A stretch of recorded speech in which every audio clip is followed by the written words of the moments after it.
கௌரவ அமைச்சர் அவர்களே, மட்டக்களப்பு மாவட்டத்திலே பல பிரதேசங்கள் வெள்ளத்தால் பாதிக்கப்படுகின்றது.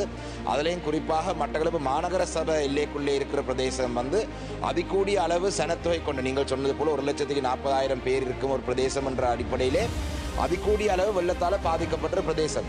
இந்த மழை தண்ணி வரும் பொழுது கௌரவ அமைச்சர் அவர்களே, மட்டக்களப்பு மாவட்டத்தினுடைய மழையால் சேகரிக்கிற தண்ணியை விட அதாவது மத்திய மாகாணத்திலே இருந்து வார தண்ணி, அந்த நீர் ஓடி வரும் பொழுது அது கடலுக்குள்ளே போக வேண்டியது மட்டக்களப்பு மாநகர சபையினூடாக தான். இதிலே மிக முக்கியமாக இருதயபுரம், கருவப்பன்கேணி, ஜெயந்திபுரம், நாவக்குடா கிழக்கு இப்படியான பிரதேசங்களூடாகத்தான் இந்த தண்ணி கடலுக்கு போக வேண்டும். கௌரவ சபாநாயகர் அவர்களே, என்னுடைய முதலாவது கேள்வி என்னென்று சொன்னால், கௌரவ அமைச்சர் வழங்கிய பதிலே அவர் சொல்கின்றார், இதிலே இந்த செய்த ஃபீசிபிலிட்டி ஸ்டடியிலே தேவைப்படுகின்ற நிதி வந்து இல்லாதபடியினாலே இதை நாங்கள் முன்னெடுக்க முடியாமல் போய்விட்டது. கடந்த கால அரசாக இருக்கட்டும், தற்பொழுது அரசாக இருக்கட்டும். இதிலே கௌரவ அமைச்சருடைய கவனத்துக்கு நான் 2 ப்ரொபோசல்களை தரலாம்னு நினைக்கின்றேன். Municipal council Batticaloa consultancy services for preparation of master plan for storm water drainage system for Kalladi area Batiklo, Lanka Hydraulic Institute Limited, December 2014.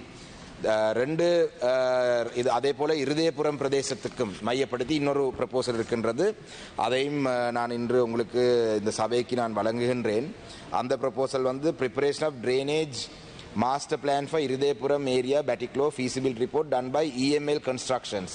This was done on 21st of August 2014. இப்போ 2 feasibility study 2014ஆம் ஆண்டு செய்யப்பட்டு உலக வங்கியினுடைய நிதியினூடாக இது செய்வதற்கான ஏற்பாடுகள் இருந்தது. கௌரவ அமைச்சர் அவர்களே, மட்டக்களப்பு மாவட்டத்திலே பல பிரதேசங்கள் வெள்ளத்தால் பாதிக்கப்படுகின்றது.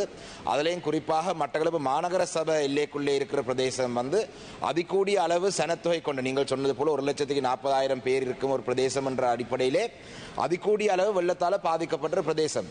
இந்த மழை தண்ணி வரும் பொழுது கௌரவ அமைச்சர் அவர்களே, மட்டக்களப்பு மாவட்டத்தினுடைய மழையால் சேகரிக்கிற தண்ணியை விட அதாவது மத்திய மாகாணத்திலே இருந்து வார தண்ணி, அந்த நீர் ஓடி வரும் பொழுது அது கடலுக்குள்ளே போக வேண்டியது மட்டக்களப்பு மாநகர சபையினூடாக தான்.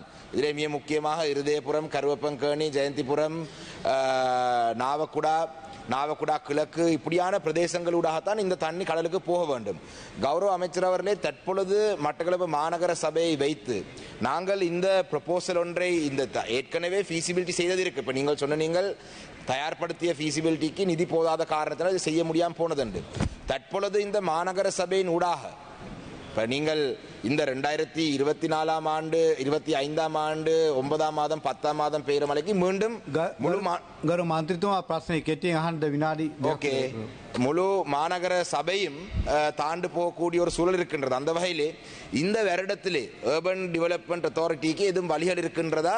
ஆக குறைந்தது இந்த தோணாக்கள் இல்லாட்டி இந்த கான் அமைக்கிறதுக்கு, இப்பொழுது இந்த கானை துப்புரவுப்படுத்துறதுக்கு ஒரு விசேடமான ஒரு நிதி ஒதுக்கீடு ஒன்றை வழங்கக்கூடிய வாய்ப்புகள் எதுவும் இருக்கின்றதா? ඉදිරියේදී අමාත්‍යංශ විදිහට අමාත්‍යංශයට මේක යොමු කරලා අවශ්‍ය කරන මුදල් සොයාගෙන මේක ඉදිරියේදී කටයුතු කරන්න බලාපොරොත්තු වෙනවා.